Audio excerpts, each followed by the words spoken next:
Olá pessoal, boa noite então, sejam bem-vindos ao Novo Capital. Hoje vamos ter mais uma aula que busca trazer um pouco de inteligência espiritual para vocês, um pouco mais sobre autoconhecimento, algumas reflexões. Estamos na nossa aula 19, né? Avançamos bastante. E hoje o tema da aula vai ser um tema com um título um pouco diferente, né? O gato amordaçado. Alguém sabe o que pode ser? Alguém já viu uma história parecida? Ninguém. Acho que não, pelo que eu entendi, ninguém. Então vamos lá. A gente falou já nas últimas aulas de temas que estão mais ou menos correlatos, né? Vocês perceberam? A gente falou sobre lá a história da gaiola, e depois nós avançamos para a ética, que tinha umas histórias muito legais, porque fazem a gente refletir, né? E a gente conseguiu conceituar, talvez, a ética de uma maneira mais, assim, simples, mas de uma maneira muito clara, que era fazer aquilo, né? Que a gente poderia contar para todo mundo, sem ter que esconder a verdade de ninguém, de nenhuma parte. Então, para avançar agora nesse assunto e tentar se aprofundar mais na questão de algumas reflexões, a gente vai falar um pouco hoje sobre crenças e dogmas. Porque lembra que lá na gaiola, chegou um momento em que ele acreditava e tinha a crença que aquilo era bom para ele. E quando a gente questionou isso, a gente percebeu que, né, a gente também acredita que muita coisa que acontece no dia de hoje, ela vai ser boa, né, ou ela deve ser como é, e a gente percebeu principalmente sobre a ética naquele olhar, né, da civilização cristã judaica, em que a gente está inserido, parece que tudo faz muito sentido para a gente, mas se uma outra pessoa viesse para cá, talvez não fizesse sentido. Então agora eu queria escutar de vocês um pouquinho o que vocês acreditam que sejam crenças. Vocês podem compartilhar comigo algo? Estão livres para falar. Fala, gente, por favor. Aí, Lia, salvou a pata. Aquilo que você acredita, que você, dentro de um determinado contexto histórico e social, aquilo que você acredita, não dá para ouvir. Deu para entender? Deu. Agora ficou mais alto. Antes estava bem baixinho, Tá. mas entender mais ou menos. Se quiser repetir, acho que vai ficar mais claro.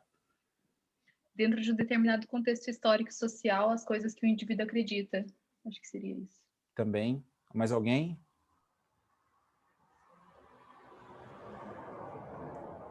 Só a Lia. É a chuva, né? Deve ser o tempo chuvoso. Então, isso que a Lia nos comentou realmente explana bem o que é isso, né? Nos dá uma boa noção. Mas vamos tentar ver a definição, assim, do que a gente tem lá na internet, do que é isso. Estou dando risada aqui porque chegou a Flor de Lótus aqui, a Dona Gula e tudo mais.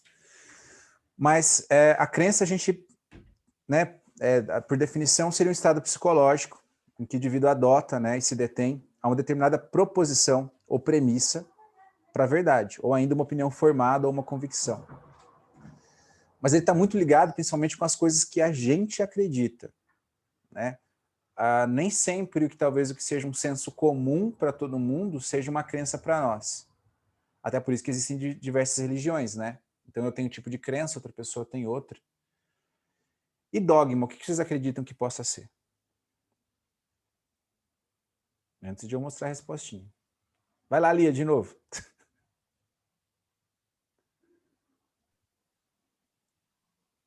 Uma regra que não pode ser abalada, uma regra inabalável dentro das crenças da pessoa, algo que seja inabalável, algo que não possa ser debatido ou discutido. Perfeito. Perfeito, gente. Isso daí também.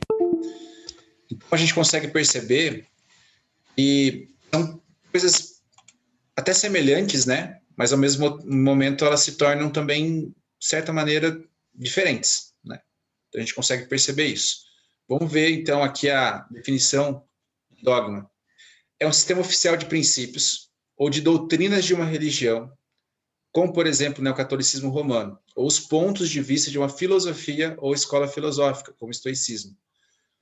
Aí é um sentido pejorativo de dogma, né?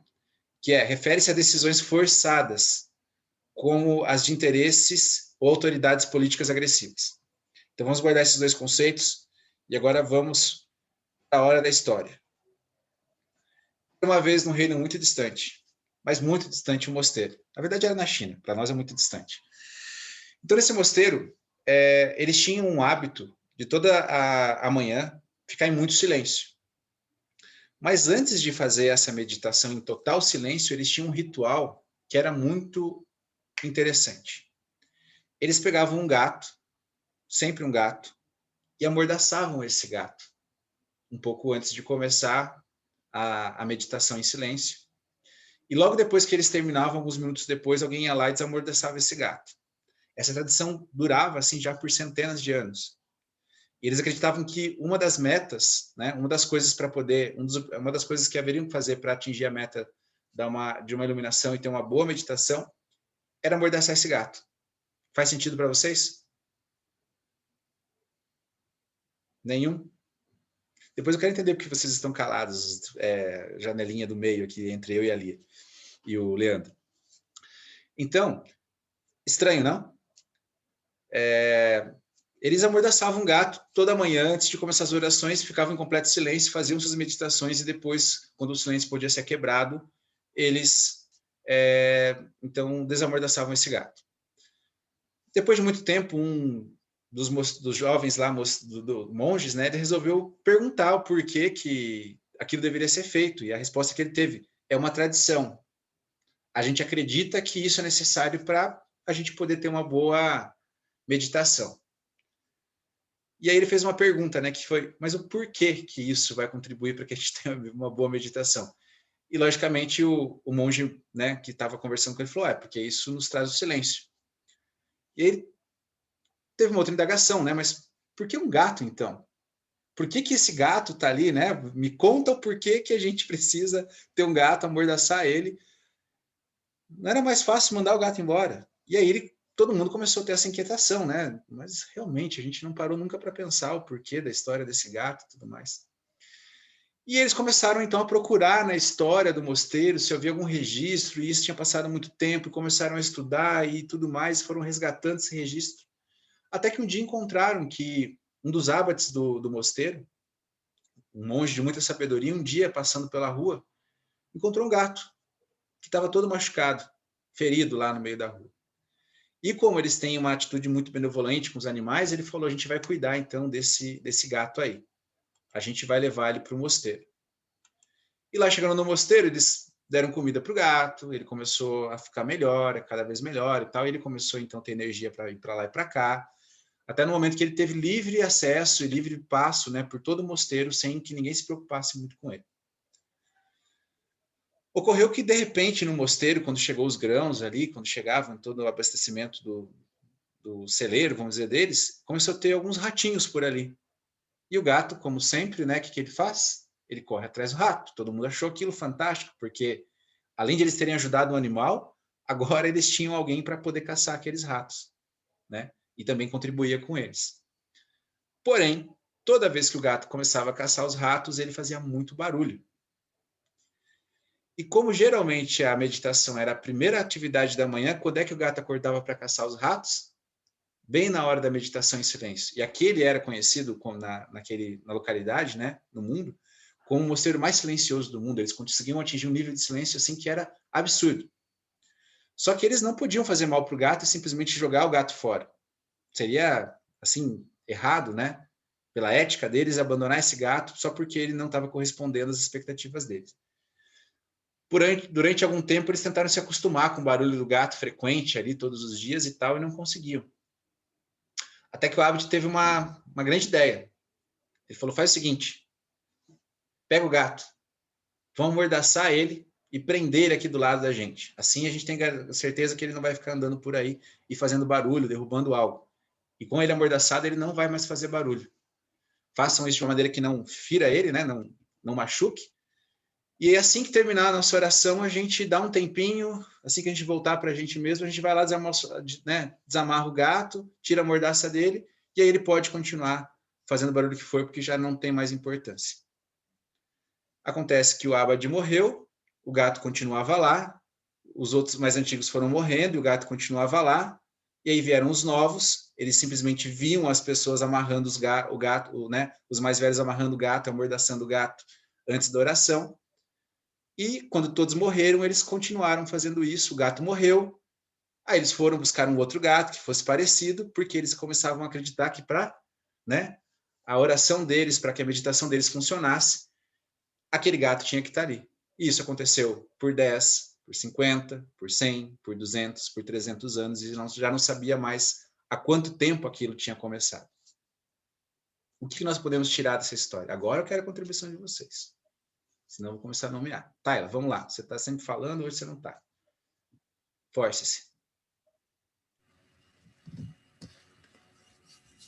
Vamos lá.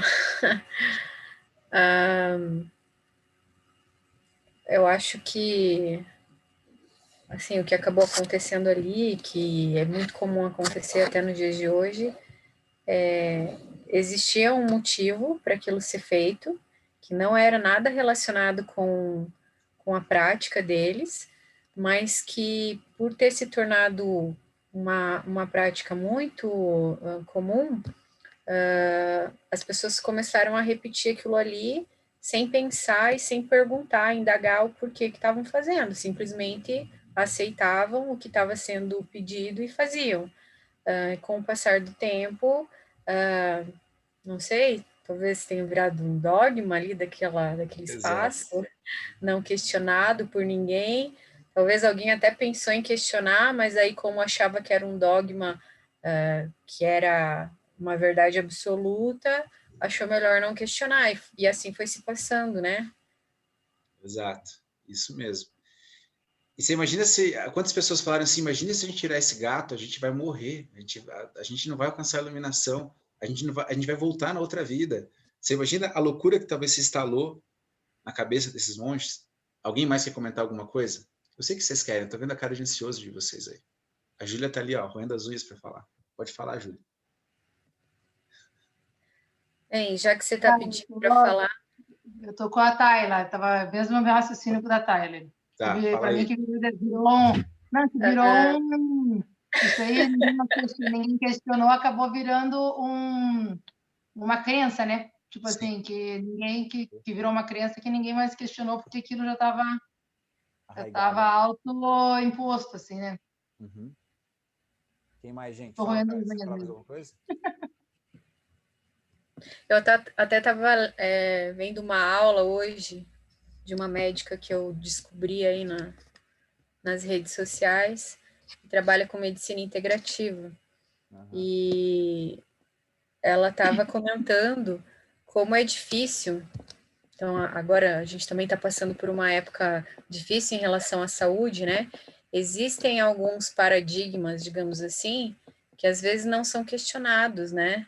E que a gente, por ir para uma faculdade e aprender aquilo, às vezes a gente não questiona assim, mas de onde saiu isso? Por que hoje a gente faz dessa forma? Por que aqui no Ocidente a gente não aceita muito bem a medicina oriental, né, milenar que existe e que várias civilizações praticam? Nós somos do Ocidente, alguma coisa que modificou em algum momento, por algum motivo, e se perdeu um pouco o olhar de que existem outras verdades, né? Então, hoje, a saúde, a medicina em si, ela é muito pautada em evidências científicas, e tudo que não se consegue pautar e comprovar cientificamente, às vezes não recebe muito crédito, né? Cai quase como um charlatanismo. Só que existem coisas que às vezes a gente não consegue comprovar, né? Então, hoje em dia existe muito pelo menos na minha profissão, esse embate, né, entre dois lados. Então, uma medicina tradicional, ocidental, que é pautada pela medicina baseada em evidências, e outra medicina que seria uma mais integrativa, que tenta associar todas as formas de medicina, não desvalorizando a medicina milenar, por exemplo, a chinesa, da Índia, né, com a medicina ayurvédica e um monte de coisas nesse sentido. E aí, a gente está num período em que isso tá colidindo, né? São verdades absolutas, digamos assim, que poucas pessoas estão questionando, né? E aí, quando essas poucas pessoas questionam uma crença, um dogma, digamos assim, às vezes, num primeiro momento, ela é taxada como uma louca, né? As pessoas começam, às vezes, a rir, a negar aquilo ali, né? até que talvez em algum momento alguém comece a fuçar realmente lá e descubra que existia um gato que incomodava durante a oração, né? E aí, quem sabe, a gente consiga entender melhor que aquela verdade que parecia tão absoluta, às vezes não é nenhuma verdade. É interessante a história também, por quê?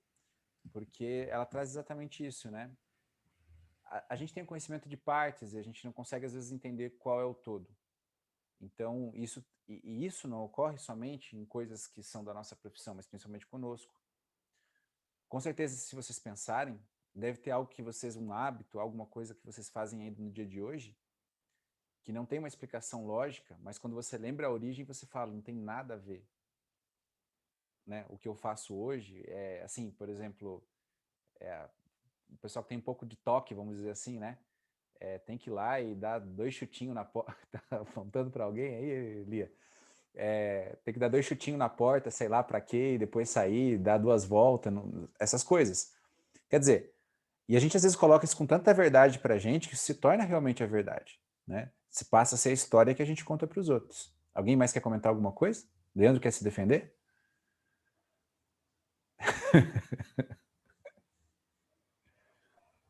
É verdade. Acho que o Leandro está tentando falar, não. Então, mas dentro disso, a gente sempre tem que pensar nisso. Colocando isso no conceito de sociedade, a gente deve talvez encontrar milhares de coisas, como a gente falou, né, nas leis, no nosso conjunto de ética, no nosso sistema de éticas, que ele vai de encontro com isso. A gente às vezes não entende o porquê algo existe hoje e por que nós acreditamos naquilo, porque é muito antigo. E quase ninguém teve a coragem de questionar o porquê aquilo é feito. Eu me lembro que uma das coisas que eu achava mais impressionante no seminário em que eu costumava frequentar era um frei bem velhinho que tinha lá, que era o Frei Luciano, e quase toda vez que eu ia lá, ele me perguntava por que eu acreditava tanto em Deus. Se eu poderia provar até talvez para ele que Deus existe. E eu sou bem sincero que isso impactou por quê? Porque geralmente era a última pessoa que eu ia esperar que me questionasse, entendeu? O porquê Deus existia. E ele falava, mas se você não sabe por que você consegue, por que você defenderia isso, você não acredita de verdade. Você simplesmente está repetindo aquilo como na história do gato. Então isso acontece talvez com todos nós. Nós herdamos algumas coisas tradicionais das nossas famílias e nós perpetuamos aquilo. Algumas coisas são fantásticas, outras talvez nem tanto.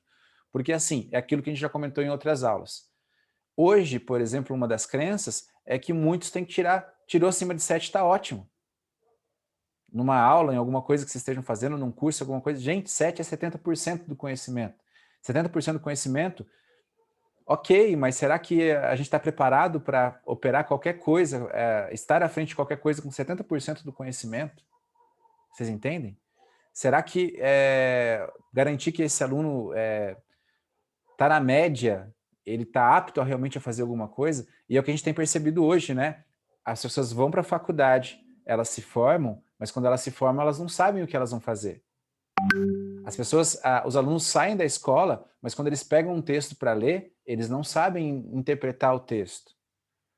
Então vocês imaginam um mundo que está vindo por aí, por quê? Porque colocou-se uma crença que simplesmente ir para a escola já é o ideal, mas a gente esqueceu que, na verdade, o ideal era ir estudar, né? Na faculdade, hoje, a gente percebe as pessoas muito mais fora da sala de aula, curtindo o ambiente social da faculdade do que talvez estudando. Isso é ruim? Não para quem estuda, porque a concorrência hoje eu acho que é muito menor do que era antes. Né? A gente pode, acho que, concordar com isso. Porque antes a gente não estudava, a gente não passava de ano. Né? E hoje tudo é mais fácil. Por quê? Porque, principalmente, o nosso conceito de crenças e dogmas, ele está muito mais flexível. Até eu estava vendo sobre um autor muito legal que ele fala que hoje a sociedade é líquida, né? Então, ela não é mais uma verdade absoluta em que se encaixa de maneira universal. Cada comunidade, cada sociedade, cada conjunto de pessoas tem uma verdade para si e essa verdade ela se molda ao conjunto. Ela já não é mais sólida como era antes, que você tinha um dogma, você tinha uma verdade e aquilo servia para todo mundo. Né? Então, isso, por um lado, é bom porque faz com que as minorias possam ter voz e acesso, mas, por outro lado, é complicado. Por quê? Porque hoje a verdade é muito subjetiva, muito relativa. Depende muito do ambiente que eu estou inserido. Né? Então, isso é cada vez mais complexo. E eu pergunto para vocês, ter crenças é algo bom ou ruim? Acho que depende, né? Pode ser algo bom e pode ser algo ruim. Uhum. É bom quando? Quando vocês acham que uma crença é boa? Talvez Quando quando ela ela faz te bem, mantenha dentro da ética. Exato. é, Júlia? quando ela faz bem para o próximo, eu ia falar assim, quando ela faz bem para o outro, assim, ou bem para a sociedade, ou bem para a comunidade. Exato, porque a gente tem uma crença, vamos dizer assim, existia uma crença antigamente, principalmente, né? Hoje quase não faz sentido, vamos dizer assim, mas que se a pessoa fosse boa durante a vida, ela ia para onde? Para o céu. Então era uma crença, né? Que ajudava. Por quê? Porque pensando numa recompensa pós-morte, as pessoas faziam o melhor na Terra. Então, de uma certa maneira, isso ajuda, né? Mas existem outras crenças que são colocadas principalmente na gente pelo nosso sistema familiar que é ruim. E eu acho que é aí que as crenças se tornam um pouquinho complicadas e complexas. Que é quando, às vezes, os nossos pais, pela carga hereditária que eles tiveram de conhecimento, de sabedoria, de tudo mais, eles perpetuam não diria nem crença, a tradição, né, familiar de como as pessoas vão ser também nos filhos, né? Isso acontece muito, vocês devem parar para pensar, e tem coisas que talvez vocês não consigam fazer hoje, porque os pais repetiram tanto que a gente não conseguia, ou que a gente era tanto de determinado modo, que isso acaba fazendo parte da gente. E isso é complexo e complicado. Por quê? Porque quando a gente começa a fazer um processo de coaching, por exemplo, quando a gente começa a fazer um processo de autoconhecimento, a gente percebe que tem coisas que a gente não consegue lutar, parece, para se transformar. E geralmente essas coisas estão ligadas a essas crenças limitantes, né? Que levam a gente, às vezes, muitas vezes, para baixo. São coisas como quando a gente é criança e a pessoa fala assim, ah, você faz tudo errado, né? Ô, seu burro, de novo, tirou nota baixa, né? Quer dizer, são coisas que hoje a gente sabe que se a gente continuar repetindo, aquilo se torna uma verdade. Porque nós temos que lembrar que para o nosso cérebro, ele não sabe lidar com a realidade e o que é a imaginação. A partir do momento que ele começa a escutar muito aquilo, aquilo se torna verdade, se torna uma crença para quem está ali. Tanto é que eu sempre costumo perguntar como é que a gente faz para... O que seria um mantra? Não é a mesma frase sendo repetida várias e várias vezes? Para que a gente passe a acreditar naquilo e se transformar? Então vocês entendem como é importante a gente sempre ter cuidado com aquilo que a gente repete para a gente mesmo e para os outros? Se você está num relacionamento, se você está no seu trabalho e você acha que seu trabalho sempre vai ser ruim antes de você ir trabalhar, aquilo se torna uma crença, logo se torna uma realidade, né? Até Buda tinha uma frase assim, né? A natureza da mente é implacável. Tudo aquilo que você pensa, você crê. E tudo aquilo que você crê se torna realidade. Então, uma das coisas que a gente sempre tem que colocar, e a palavra mindset está super em alta sempre, a ponto de quase virar uma chacota, é isso, né? Colocar no nosso conjunto de instruções mentais, então para não falar mindset, para não ficar estranho, isso. Nós somos aquilo que frequentemente nós repetimos e fazemos. E por isso que nós temos que saber a origem de tudo aquilo que nós fazemos e o porquê nós estamos fazendo. Caímos de novo naquelas 3 perguntas, né? Por quê, como e o quê? Então, por isso que elas são tão importantes de serem respondidas, eu espero que vocês estejam já nesse caminho dessa resposta. E lembrem que elas não são imutáveis. Elas são totalmente imutáveis. Por quê? Porque o porquê eu estou fazendo, como eu vou fazer e o que eu estou fazendo muda de acordo com o meu propósito para aquele momento. E meu propósito muda de vez em quando conforme o meu estado de espírito. Mas existem verdades absolutas e crenças absolutas que sempre vão me nortear e basear pela vida. Então eu tenho que descobrir o porquê que eu amordaço os gatos da minha vida para verificar se aquilo é válido ou não. Porque não seria muito mais fácil, talvez, colocar o gatinho, né, numa outra sala lá e deixar ele sozinho e deixar ele lá, né? Ou talvez até mesmo, vamos ficar com esse gato até que ele morra e depois a gente não precisa de outro gato? Então são as perguntas que a gente vai ter que fazer. Mas e dogmas? Vocês acham que sempre são ruins, eles são bons? O que vocês têm de ideia sobre isso?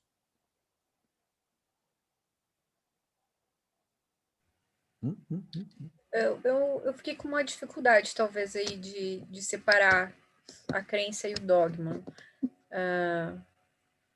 Por isso que eu gostaria que vocês falassem. Eu quero tentar que a gente encontre, assim, porque é uma diferença tênue, assim, né? O dogma não seria algo que uma sociedade ou um grupo define como uma verdade? E Também. não necessariamente eu acredito naquilo. Eu passo a acreditar naquilo porque eu faço parte daquele grupo e aquele grupo diz que isso é assim. Exato. Pelo menos para mim, o dogma, Já é tipo, o dogma é um ótimo caminho. Vamos tentando contribuir mais com a Alexandra, que eu acho que está ficando legal. Alguém mais?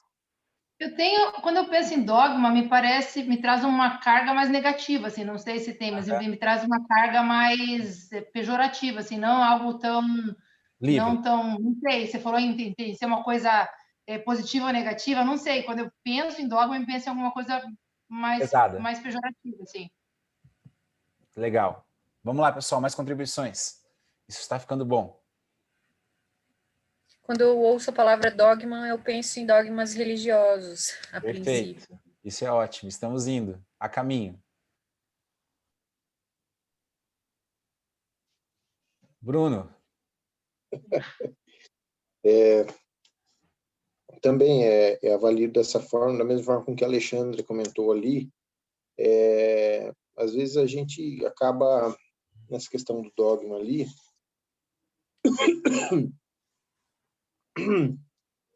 perdi a linha de raciocínio, desculpa.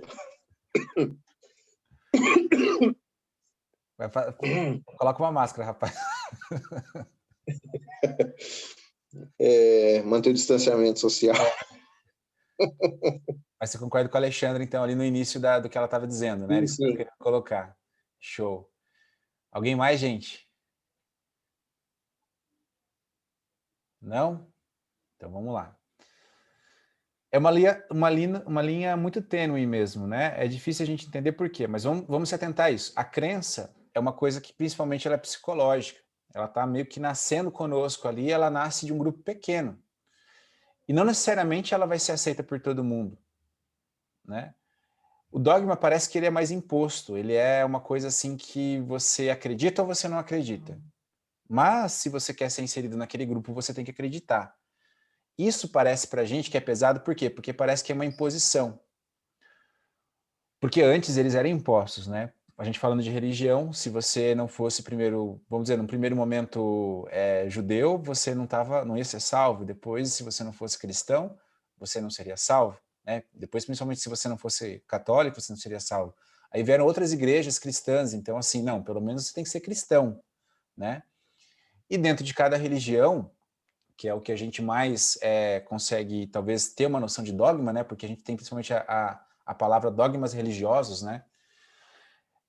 É exatamente isso. É uma verdade quase que imposta, mas que é a verdade, que se acredita ser a verdade, sem nenhum tipo de contestação. A sua crença ainda pode ser até contestada, mas o dogma não. Ele é uma verdade absoluta, vamos dizer assim, né? E por isso que talvez para a gente seja um pouco pesado, porque na sociedade que a gente vive hoje, a gente teve contato com tanta coisa do mundo todo que a verdade já não cabe, como eu falei, dentro de um recipiente que seja para todo mundo, né? Por quê? Porque um povo tem uma verdade, outro povo tem outro. A visão de mundo hoje ela é muito global, né? Não é igual era antes, que assim, a minha visão de mundo era do vilarejo, da aldeia em que eu vivia. Depois ela se expandiu até os confins ali da onde o exército do meu país tinha conquistado. E eles vinham contando coisas grotescas, as pessoas que não falavam a mesma língua que eles, que não seguiam os mesmos deuses, imagina, né? Ou seja, para você fazer parte desse país e ser protegido por ele, dessa sociedade, você tem que aceitar que o nosso Deus vai ser aquele, e que o conjunto de leis que a gente tem, de crenças e ética, é esse. Então tudo isso afetava muito a gente. Espera aí, bateria, gente, só um pouquinho.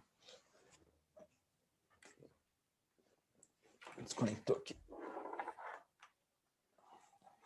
Pronto, voltamos ao ar. E isso traz um peso mesmo, porque parece sempre que é muito imposto, né? Mas vamos pensar. Eu, no meu conceito de dogma, o dogma seria como um mapa para uma vida melhor. A gente já falou isso outras vezes, né? Ele é um mapa por quê? Porque ele dá uma noção para a gente do terreno e de tudo que foi tentado fazer até aquele momento. E deu certo. para que uma sociedade viva bem. Ou aquele conjunto de pessoas que aceita aquele dogma consiga ter uma boa vida. A gente falou isso sobre os mandamentos, lembra? Mandamentos são dogmas, não são? Eles são ruins? Não, mas são difíceis de seguir, não são? Então é muito mais fácil a gente, na nossa cabeça, flexibilizar a verdade, deixar ela mais relativa. Por quê? Porque eu consigo cometer erros dentro daquele sistema de dogmas. E aí quando eu digo que está difícil, eu falo, não, é porque eu estou vivendo sobre dogmas muito pesados. Mas a gente tem que entender, para que esse dogma se torne um dogma, ele foi testado. Não só pela religião, mas talvez pela filosofia, por um conjunto de leis e por uma sociedade. E quando ele se torna um dogma, significa que aquilo, de certa maneira, é algo bom. Então, dogma geralmente não foi feito para ser pesado ou para ser imposto. Ele foi feito porque, dentro de um conjunto de possibilidades, foi testado tudo que podia ser, e dentro daquilo, o que mais se encaixou próximo do que se esperava foi o dogma. Ele seria quase como uma equação matemática que tem um nível de assertividade muito alto, uma probabilidade muito alta de acontecer. E o dogma, por incrível que pareça, também numa outra discussão com o Frei, eu descobri que ele não é uma imposição. Você aceita ou não. Eu conversava com o Frei uma vez e a gente está falando sobre celibato e a gente falava assim, porque muitas pessoas falam, uma imposição, né? O cara é celibatário. Não é uma opção. Se o cara quer ser padre, ele aceita o celibato. Mas se ele não quer ser celibatário, ele não vai virar padre. Vocês entenderam a diferença disso? Ele não precisa ser celibatário, mas ele não vai ser padre. A partir do momento que eu quero ser um padre, quero ser um sacerdote, né? Então eu tenho sim que aceitar o celibato. Mas é uma opção. Assim como nós temos opções também. A partir do momento que eu escolho fazer uma faculdade, eu devo pelo menos ir na aula, não é? Se eu não for 70% das aulas, o que acontece? Eu sou reprovado, mas não obrigatoriamente eu sou obrigado a ir a todas as aulas. É uma condição que, se você não quiser cumprir, você não cumpre, mas você não consegue atingir o resultado. Se eu estou indo para o meu trabalho, existe um dogma qualquer. Se o meu trabalho tem um horário de entrada e saída, eu tenho que respeitar esse horário de entrada e saída. Vocês entenderam? Se eu respeito isso, faço um bom trabalho, eu recebo o quê no final do mês? O meu salário. Então, talvez fique mais fácil de entender os dogmas dessa maneira, para entender que eles não são pesos. Eles são coisas, eles são um mapa. Eles são um mapa que dizem assim, ó, a sociedade vem testando isso por milhares de anos, e isso é o que mais se encaixa hoje para que a gente possa ser feliz. Ah, mas daí vai vir a ciência e vai provar que algumas coisas têm um outro motivo. Por exemplo, enquanto existiam os incas ainda, uma pessoa para se tornar um xamã, ela tinha que ser atingida por um raio e sobreviver. Aí ela era considerada um xamã, né? Por quê? Porque eles acreditavam que era uma emanação do divino, uma descarga que o Deus mandava sobre eles e aí eles sobreviviam. Hoje a gente sabe o quê? Que um raio só é uma descarga elétrica, né, das nuvens. Quer dizer, tudo que não havia explicação era jogado para o sobrenatural. E hoje tudo que não tem explicação é investigado. Foi o que a Tayla falou.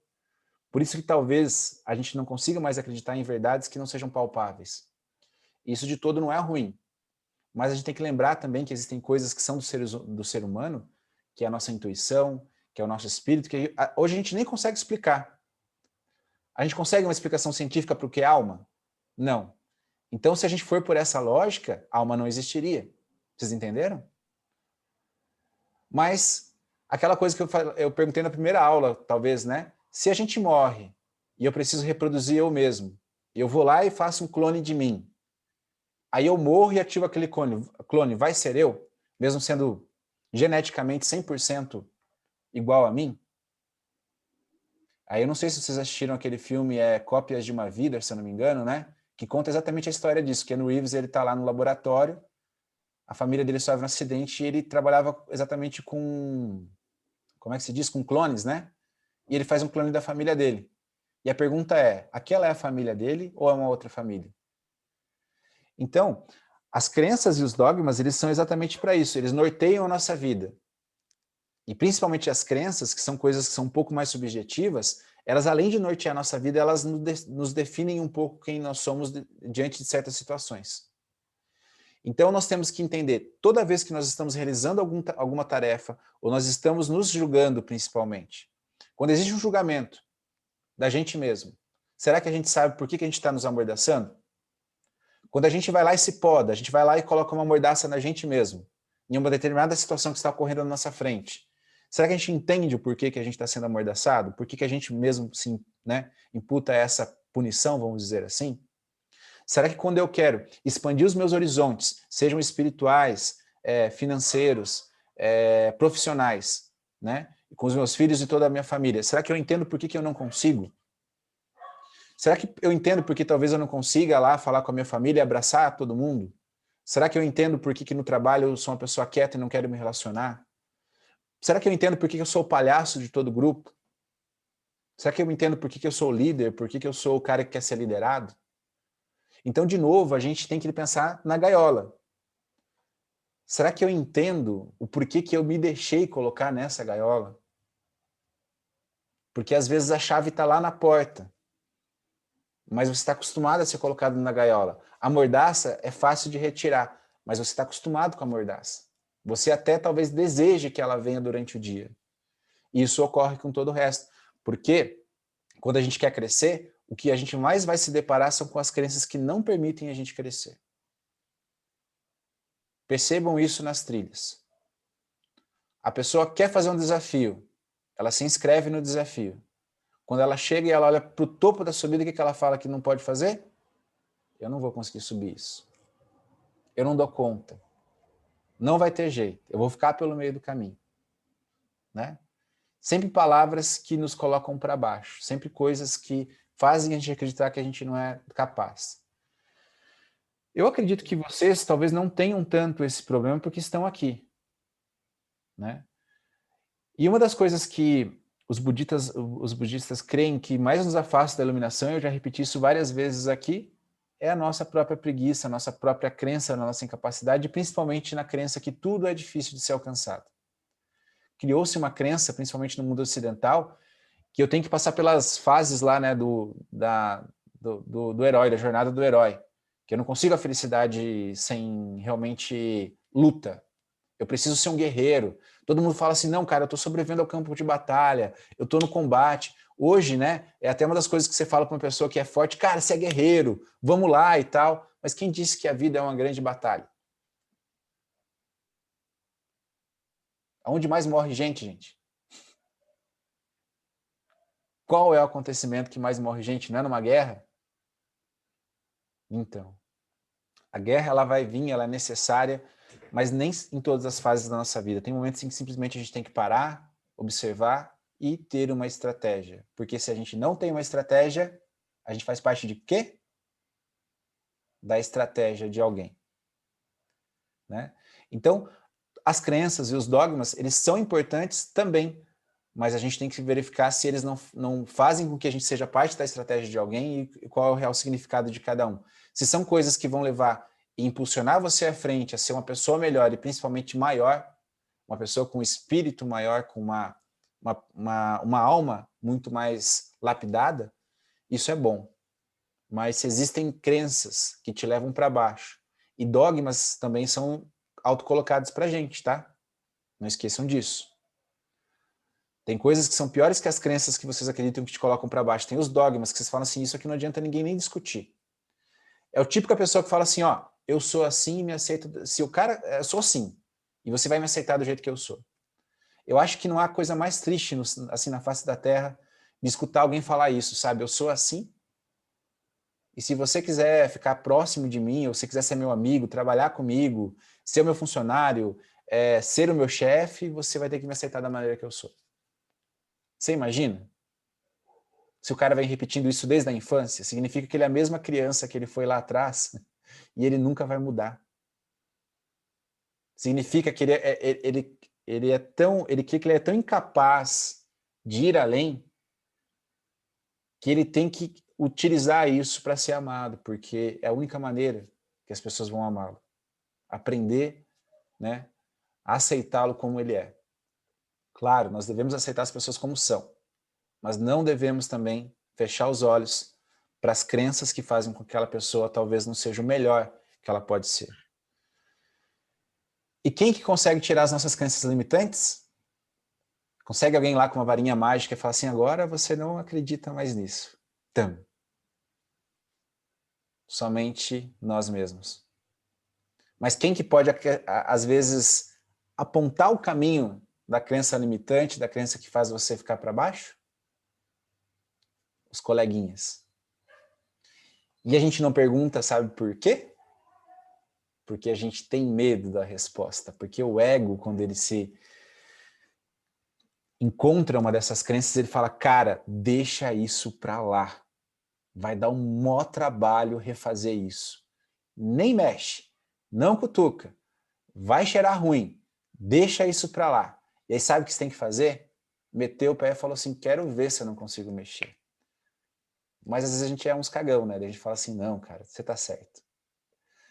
Eu achei super engraçado nesse livro aí dos filosofinhos, né? Que toda vez que eles vão falar sobre algo assim um pouco mais difícil, eles chamam o cachorro de ego. Sempre é o ego, entendeu? O ego aparece na história para as crianças já entenderem, né? Então, a grande batalha mesmo de um grande guerreiro é a batalha que ele tem contra si mesmo, contra o ego dele. Porque lembrem que para a gente se tornar a melhor versão da gente, existe uma coisa que é um preço que para algumas pessoas é incalculável e impagável. Renunciar a quem elas são hoje. Vocês estão prontos para renunciar a todo o conjunto de crenças e de dogmas que vocês têm? Para ser uma pessoa melhor? Do tipo, eu vou comer melhor, mas não porque a sociedade me diz e eu acredito que ter um corpo melhor me faz melhor. Não, eu vou comer melhor porque a minha saúde tem que ser a melhor. Vocês entendem? Aí a gente começa a ver um monte de coisinha que está errado. A Júlia até fez, acho que uma live esses dias, né, que eu achei bem interessante o tema, que era isso, né? As pessoas estão naquela situação porque elas deixaram de entender o porquê que um corpo bom, um corpo saudável, né, vamos dizer assim, é importante. Um corpo funcional, não esteticamente bonito. Não é isso? Porque eu já falei aqui no ANC, né? Sócrates já dizia isso lá na época dele, que é uma vergonha para um homem da sociedade, um homem e uma mulher da sociedade, não trabalhar a si mesmo e principalmente trabalhar seu corpo, porque ele não entendeu, né, o que é realmente viver em plenitude.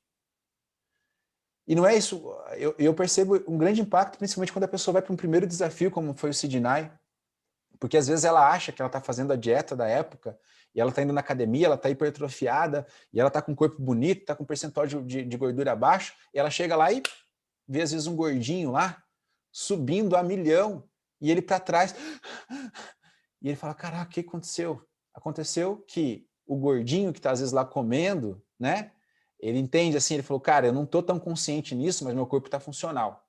Se eu precisar correr de um predador, eu vou correr, e eu vou dar conta e tudo mais, e eu estou fazendo exercício para isso. Nem que ele fale assim, ó, eu faço exercício para poder comer um pouquinho mais, para não virar o balufo que eu ia virar, né? Ixi, eu vou ser cancelado por esse balufo.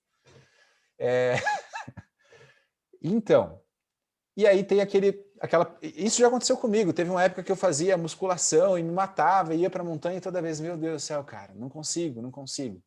Hoje eu vou lá e como, às vezes, o que eu quero, mas eu vou para a academia e eu me mato lá treinando o meu crossfit lá e tudo mais, por quê? Porque eu sei que vai vir a montanha. E eu estou treinando desde o ano retrasado para ir para a montanha. E veio a pandemia e eu não deixei de treinar. Por quê? Porque isso é consciência. Eu sei que uma montanha vai chegar uma hora. E eu tenho que estar preparado para quando isso ocorrer. Até falei disso no topo do Sidney na última trilha, não foi? Vocês têm que estar preparados a todo momento. Então, as crenças, elas são importantes. Mas já que é para ter crenças, vamos ter as melhores crenças para a gente mesmo. E se libertar, né, das crenças que são ruins. Existia um lema na montanha, e isso foi utilizado no último pico do Paraná que nós fomos, que foi a última montanha do ano, que eu acho que o Leandro estava, que era esse, né? Eu mereço melhor, e sei que mereço melhor agora. Eu falava para a galera ficar repetindo isso, porque eu sabia que ia chegar um momento em que talvez a cabeça ia dar uma fraquejada. Porque a gente tem a crença que quer subir a montanha, mas a gente não sabe se está disposto a pagar o preço para ir até lá, né? Por quê? Porque é difícil. Então, meu povo, procurem os gatos de vocês e entendam por que ele está lá, amarrado. E a história ela até continua, tá? Ela diz que daí quando descobriram o real motivo do porquê que o gato era amarrado, algumas pessoas, mesmo vendo o relato histórico, diziam não, esse não é o motivo. O motivo é outro, o motivo é porque ela vai gerar uma iluminação, ele vai permitir, uma visão assim do gato amarrado que a gente tem que estar amordaçado com o nosso espírito, e aí começam a fazer N histórias, assim, sabe, sobre relativo, né, aquela coisa de deixar relativo de novo. Não, e assim, o gato tem que ser branco, tá? É melhor se o gato for branco, se ele tiver um olho de cada cor, então, meu Deus, aquele momento o mosteiro vai atingir o maior número de iluminação. E chega uma hora da história que eles vão tentando discutir sobre isso e causa uma divergência. Formam-se 2 mosteiros. Um que acredita que o gato não é necessário e outro que acreditava que o gato era necessário. E um terceiro que ainda dizia que o gato tinha que ser branco de olho diferente. Vocês entendem? Se a gente não entender o real motivo, e principalmente, isso que eu estava dizendo, quando você encontrar o motivo da sua crença e o porquê que ela tá ali, ela não é válida, abandona. Não fica querendo, sabe, defender seu ponto de vista. Ontem, quando eu estava lendo para o Miguel, ele escolheu o livrinho do Kant. Ele dizia assim, eu quero aquele livrinho do homenzinho que estava em cima de uma luzinha apagada e queria para a luzinha acesa. Eu falei, por quê? Porque aquela outra ideia era melhor. Olha lá, o Kant já escreveu isso, o Miguel conseguiu entender com 5 anos. Será que a gente não consegue entender? Vocês entendem o buraco que a gente se coloca às vezes? Simplesmente por defender crenças e dogmas que não são corretos para a gente? Mas também lembrem, tá? A partir do momento que você se inseriu dentro de uma sociedade, você diz que aquele é seu caminho, os dogmas costumam te levar para uma boa direção. A investigação tem que ser feita antes, não assim, aceitei esses dogmas de qualquer forma, agora eu vou ficar aqui questionando. E se um dogma não te cabe, abandona aquele e procura um que é melhor, sem também ficar criticando muito o dogma dos outros. Aquilo é uma verdade para ele. Não adianta, você entendeu? Você não vai conseguir questionar, não vai conseguir mudar. Mude os seus dogmas, porque afinal, premissa básica da iluminação, grupo, é cada um cuida da sua vida, né? E se cada um cuidar da sua vida, levar a sua própria água na mochila, a sua comida e tudo mais, vai ficar bom para todo mundo. Considerações, pessoas? Coisas que vocês queiram dizer? Dom, só, né, concluindo ali, ao que eu entendi, então, dogma podemos definir nesse caso como seria a possibilidade não, como seria a essência da nossa escolha. Perfeito, é isso mesmo. É como se fosse um mapa do tesouro. E ele dizia, assim, um mapa, como eu sempre falo, o mapa não é o território, certo? Ele é uma noção do território, mas ele te dá uma indicação, fala, ó, 4 passos para cá, direção norte, aí vira para a esquerda e tal, vai indo. O dogma é isso. Ele vai te levar no que você acredita ser o melhor caminho para aquilo que você quer. Então, por exemplo, eu sou católico cristão, os dogmas são esses. Os 10 mandamentos são coisas inquestionáveis. Você vai ter que seguir esse negócio aqui. Não consigo seguir todos. Beleza, continua tentando seguir. Não, eu vou querer que mude tudo agora. Eu quero que seja só um dogma ali, que é o assim, dê água para aqueles que precisam. Que é uma coisa fácil, né? Sei lá, dá R$1 para a pessoa que te pedir lá na rua. Fácil também. Mas assim, não furtarás. Não cobiçarás a mulher do próximo. Não roubarás. Né? Quer dizer, opa, fica um pouco mais difícil, né? Amará a Deus sobre todas as coisas. Mas será que eu consigo fazer isso? Vocês entendem? Então, é esse caminho, é a essência. A essência para você se tornar bom naquele sistema que você escolheu. Entendeu? Se vai ser pesado ou vai ser imposto, depende da tradição. Quando a gente costuma achar que é imposto e é pesado, é porque aquilo foi vindo para nós por tradição. Por exemplo, se eu perguntar para vocês, dos católicos, quem é católico por opção, vocês vão me dizer assim, olha, meus pais eram católicos, eu fui batizado, e aí eu fui na catequese, porque se eu não fosse, né, quer dizer, não tinha nessa opção, eu tinha que ir na catequese, pronto, e aí me prepararam para a primeira Eucaristia, eu fiz a crisma, e depois eu nunca mais fui. Não é isso? A história do católico resumida? E aí eu sou um católico não praticante. Ou você é um católico, ou você não é. Ou você é um judeu, ou você não é. Ou você não é nada, ou você não é, vocês entenderam? Mas eu não sou porque eu não aceito aquela coisa, eu não concordo com aquilo. Então, escolha um conjunto de crenças e dogmas que se adapte a você. Mas eu não quero viver sobre dogma e crença nenhum. Isso já é uma crença. Que todos não servem. Vá ser feliz. Porque Não, por isso, então, por isso que tem um monte de religião aí, cada um quer mudar um pouquinho e cria uma religião nova. Vocês entenderam qual que é o negócio? É exatamente isso. Por que que uma empresa às vezes surge? Por que que por exemplo, assim, tem uma empresa que é muito legal, de repente você vê que o cara saiu. Ele não saiu porque ele não acredita na empresa. Ele saiu porque geralmente teve uma briga ali com o gerente, com o encarregado, com um funcionário que está na mesma hierarquia com ele.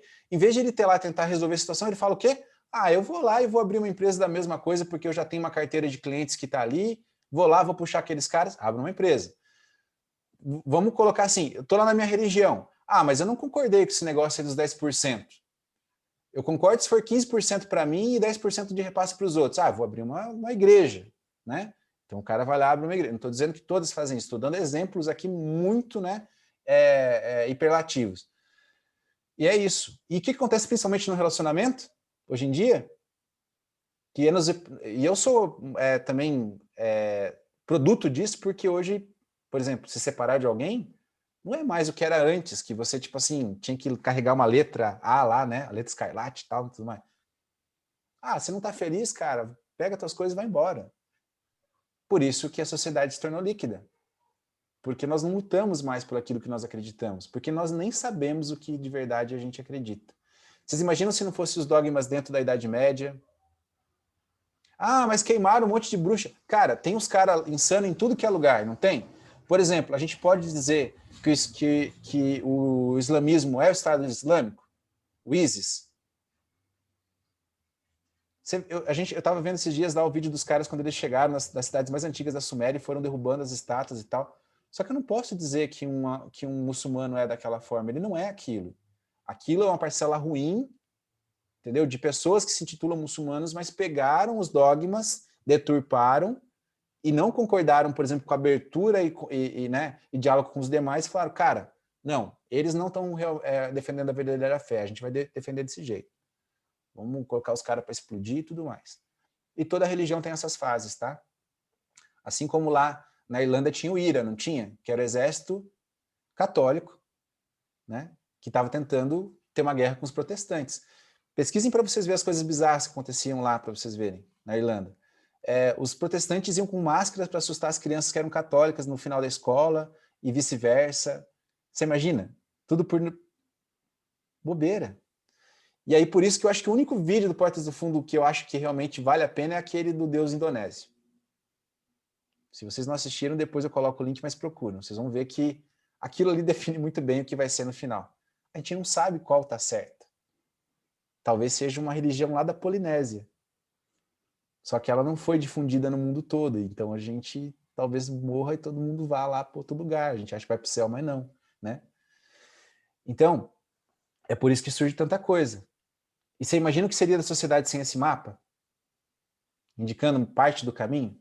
Que cada um pudesse fazer exatamente o que quer? O que seria o mundo sem as leis? Por mais injusto que a gente acredite que às vezes pode ser, né? Mas você imagina. Bom, Oi. mas eu achei interessante agora que me lembrou uma coisa. Porque geralmente a gente pensa que o dogma é uma coisa que não é questionável, né? E as crenças, ao contrário, todas elas seriam. Sim. Mas tinha um documentário que estava, não sei se ainda está na Netflix, que falava, meio que passava várias religiões e o que era Deus para cada uma delas. E assim, os dogmas de cada uma delas modificam bastante, mas a crença em si, inicial, ela é muito parecida, assim, entre todas as religiões, na verdade. Para mim, assim, agora que veio isso na minha cabeça, eu achei isso bem diferente de tudo que a gente estava falando aqui na aula, né? Não, mas engraçado como a gente pode voltar. Uhum. Ó, o dogma ele era muito restrito, por quê? Vamos imaginar assim, ó. E a gente acha que o mundo está muito diferente hoje, e eu tô pensando hoje de manhã, eu percebo que o mundo está igual como ele era antes. Por quê? Era assim, ó. Pensa na fase mais assim, do início do tempo, da civilização humana. Cada sociedade tinha um deus e tinha um dogma diferente, correto?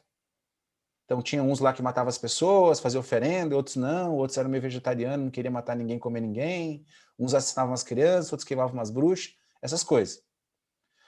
Aí veio instituições grandes e tornaram a sociedade sólida, correto? Do tipo assim, ó, toda a terra que a gente conquistar, vocês são obrigados a acreditar nisso.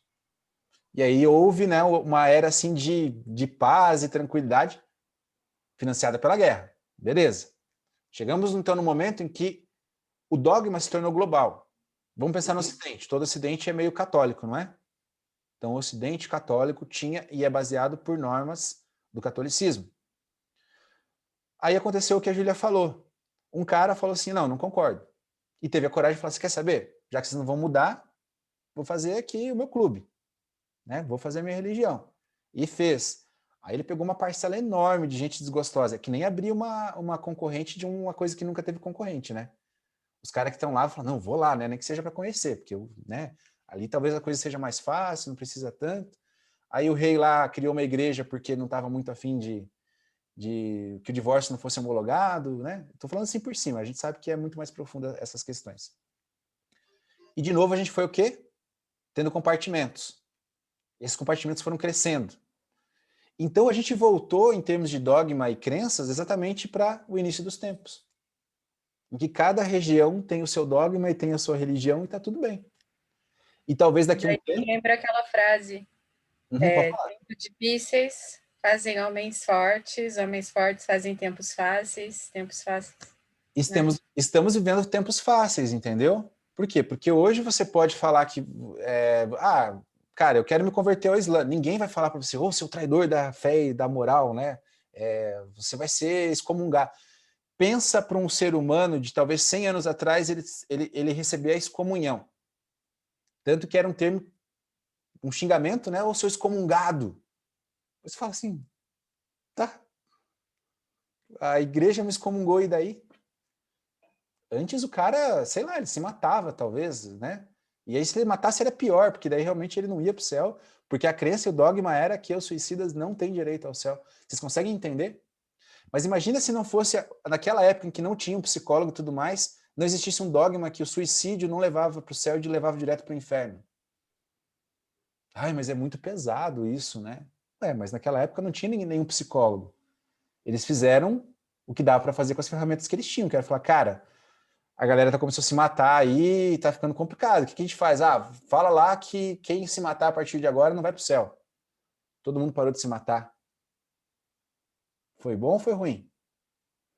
Aí vem o ser humano, né, quase 500 anos depois, com uma cabeça totalmente diferente, muito mais evoluída, com muito mais acesso à informação, fala, meu Deus, olha que coisa que era dita antes, né, por todas as religiões. Se o cara se matar, ele não vai para o céu. Não foi bom naquela época? Se você não casar virgem, não ficar só com a sua mulher, e você ter uma outra mulher fora do seu relacionamento, você também não vai para o céu. Você imagina isso lá, 300 anos atrás, se não ocorresse? O que seria do mundo naquela época? Vocês conseguem entender? A gente não pode nem avaliar a ética, os dogmas e as crenças do passado com os olhos de hoje, porque não cabe. Né? Seria a mesma coisa de... Você imagina você trazer um ser humano de 70 anos atrás para o mundo real, para o mundo de agora? O que seria? Não seria muito difícil para ele viver aqui, talvez? Ele ia falar, cara, vocês não têm dificuldade nenhuma, eu quero ficar aqui para sempre. E a gente se vê e fala, meu Deus, eu sou cheio de dificuldades. Aí os nossos filhos vão falar assim, nossa, vocês tinham muita dificuldade mesmo, né? Imagina. Oi? Tem um filme, inclusive, que tem um cara que vem no tempo, que é super engraçado, assim, que mostra realmente essa questão dos...